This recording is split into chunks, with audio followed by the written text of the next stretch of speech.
Acousmonium is an orchestra made of loudspeakers.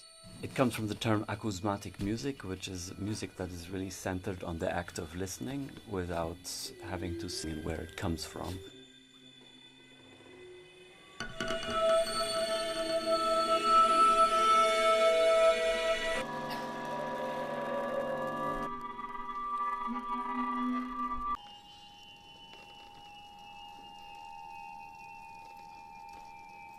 What I'm hoping to achieve with this, to open the ears and to feel inspired to explore sound and to follow what happens, because everything is naked.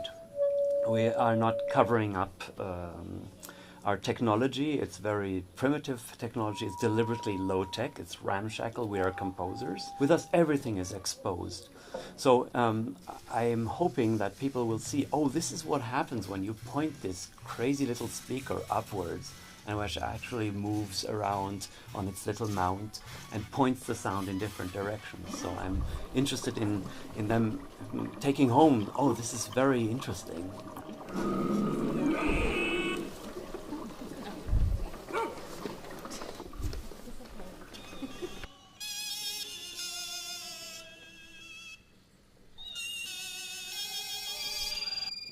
You could say it's an orchestra of loudspeakers. It's a fascinating thought to me, and I've actually seen the original Acousmonium in Paris.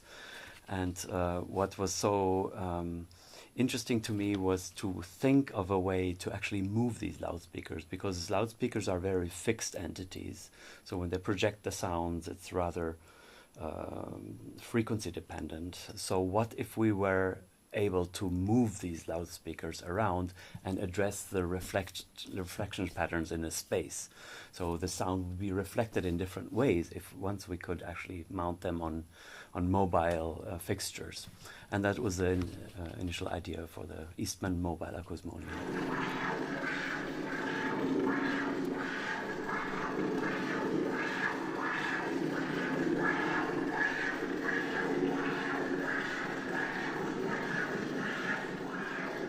The concept is the actual electromagnetic waves of the sound are actually distorting the image. And the image, basically, I took a picture of myself using a DSLR, and then I uploaded that raw data into Audacity and converted it into sound data. So that's what all those Audacity files in the video are. So the actual sound of the images is actually what's technically distorting the picture of myself.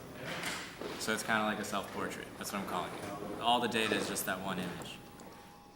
I really enjoy acoustics, so I thought like it would be cool to just to think about how the box is going to help the speakers have better low end and bass response. But really, it's just empty space, and so it'd be cool to just highlight that, to think like it's all this empty space is contributing to the sound.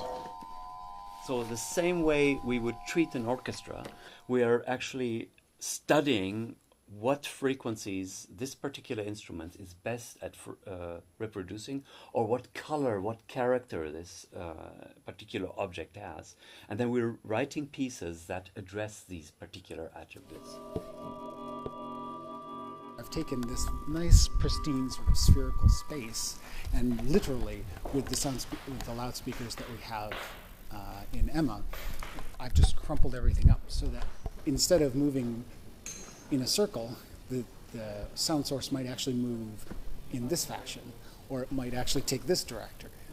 I built this box, and I attached one speaker on this side, which you can see, and one speaker on this side. Both of them are facing inside of the box, and so my speaker is called The Introvert, and my piece for my speaker is called Strange Thoughts. So my piece has various recordings of me saying mildly discomforting random phrases, and that's my piece.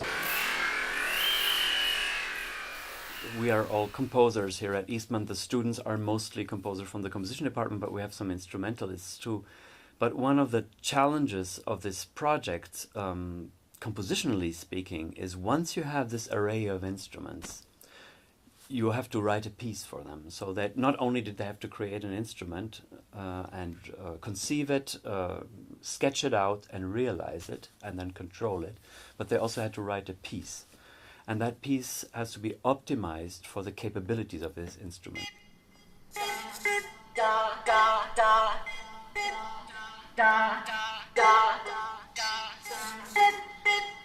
How this works is this is sending the samples of a video game. I took all the samples from a video game, Sonic Rush, and it's just playing them at random at the speaker. When it plays, when it gets loud, it moves this servo back, so it makes this move.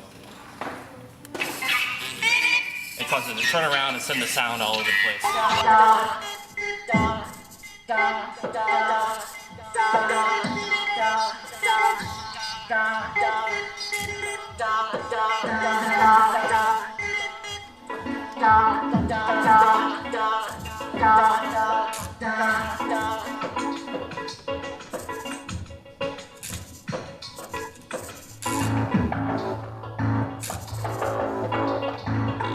We're going to expand this over the years, and I have this vision of having about 100 of these things for the 5 or 10 year anniversary of this project.